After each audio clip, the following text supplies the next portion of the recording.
ರಾಜ್ಯ ಸಚಿವ ಸಂಪುಟದ 2ನೇ ಪಟ್ಟಿ ಸೋಮವಾರ ಬಿಡುಗಡೆಯಾಗಿದ್ದು, ಸಾಗರ ವಿಧಾನಸಭಾ ಕ್ಷೇತ್ರದ ರಾಜಕೀಯ ವಲಯದಲ್ಲಿ ತೀವ್ರ ಸಂಚಲನ ಮೂಡಿಸಿದೆ.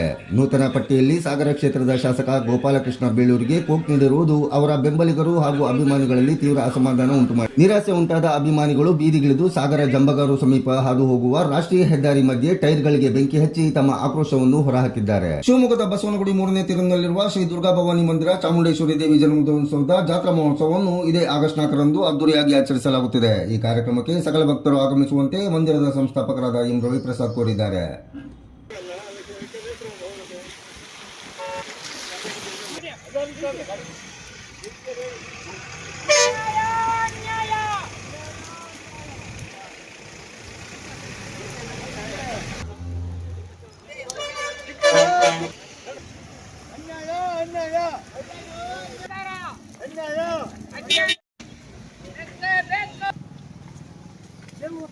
ಇದು ಸರ್ ನಮ್ಮ ಸಾಹೇಬರಿಗೆ ಮಿನಿಸ್ಟ್ರಿ ಕೊಡೋದಂತ ಪ್ರತಿಭಟನೆ ಮಾಡ್ತಾ ಇದ್ದೀವಿ. ಕಾಂಗ್ರೆಸ್ ಪಕ್ಷಕ್ಕೆ ಧಿಕ್ಕಾರ, ಧಿಕ್ಕಾರ, ಧಿಕ್ಕಾರ. ಕಾಂಗ್ರೆಸ್ ಪಕ್ಷಕ್ಕೆ ಧಿಕ್ಕಾರ. ಕೃಷ್ಣ ಬೇಳೂರವರಿಗೆ ಸಾಗರ ತಾಲೂಕು ಸಂಸ್ಥಾನ ಕೊಟ್ಟಿಲ್ಲ, ಕೊಡ್ತೀನಿ.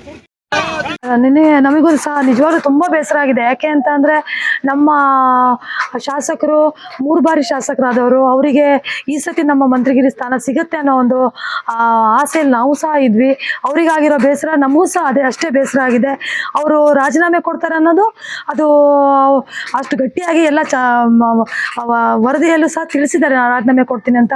ಅವರೇನಾದರೂ ರಾಜೀನಾಮೆ ಕೊಟ್ಟರೆ ಅವರ ಬೆಂಬಲವಾಗಿ ನಾವು ಸಹ ನಮ್ಮ ಜವಾಬ್ದಾರಿಯುತವಾದ ಸ್ಥಾನವನ್ನು ಬಿಟ್ಟು ನಾವು ರಾಜೀನಾಮೆ ಕೊಟ್ಟು ಅವರ ಜೊತೆಗೆ ನಾವು ಸಹಕಾರ ನೀಡ್ತೀವಿ ಅಂತ ಹೇಳಲಿಕ್ಕೆ ಇಷ್ಟಪಡ್ತೀವಿ. ಇತ್ತ ಸೆಕೆಂಡ್ ಇನ್ನಿಂಗ್ಸ್ ಆರಂಭಿಸಲು ರೆಡಿಯಾದ ಸೊರಬ ಶಾಸಕ ಮಧು ಬಂಗಾರಪ್ಪನವರಿಗೆ ಹಿರಿಯ ಮುತ್ಸದ್ದಿಗಳು ಮಾಜಿ ಸ್ಪೀಕರ್ ಕಾಗೋಡು ತಿಮ್ಮಪ್ಪ ದೂರವಾಣಿ ಕರೆ ಮಾಡಿ ಶುಭ ಕೋರಿ ಹಾರ್ಡ್ ವರ್ಕ್ ಮಾಡಿ ಜಿಲ್ಲೆಗೂ ಹಾಗೂ ತಾಲೂಕಿಗೂ ಒಳ್ಳೆಯ ಹೆಸರು ಬರುವಂತೆ ಮಾಡು ಎಂದು ಸೂಚಿಸಿದ್ದಾರೆ. Madhu, congratulation, work very hard ಮಗ ಮಾಡಿ ಆ್ಯಂಡ್ ಎಲ್ಲ ಡಿಸ್ಟ್ರಿಕ್ಟ್ ಎಲ್ಲ ತಿರ್ಗಿ ಮಾಡಿ but you must on the name. ಅದೇ ಇದೊಂದು ಇರಬೇಕು ನನಗೆ. ನಮ್ಮ ಜಿಲ್ಲೆಗೂ ತಾಲೂಕಿಗೂ ಒಳ್ಳೆಯ ಹೆಸರು ಬರಬೇಕು. ಕಂಗ್ರ್ಯಾಚುಲೇಷನ್ ಮಗು. ಓಕೆ.